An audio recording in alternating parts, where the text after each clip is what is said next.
Takole sta povedala pretekli teden pri nas. Ful je bilo lepo gledati ta šov skupaj, od tistega prvega speed data do vsega. V glavnem je res bilo lepo videti, kako smo v bistvu ful hitro že govorila neke stvari, ko še pač nismo bila 100% sigurna.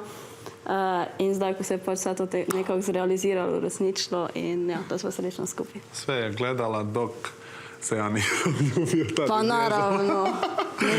Šalim se, samo svoje dejtove gledala, tako to nije bilo puno. Še globje se je njun odnos poglabljal z iskrenimi težkimi pogovori.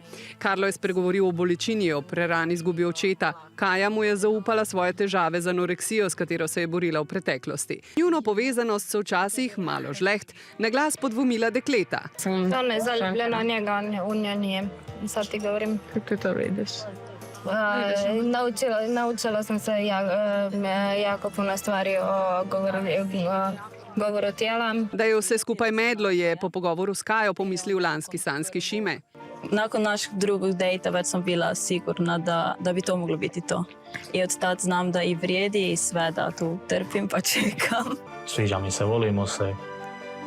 Sve za ljubav, ljubav, ni za šta. Živim, radim.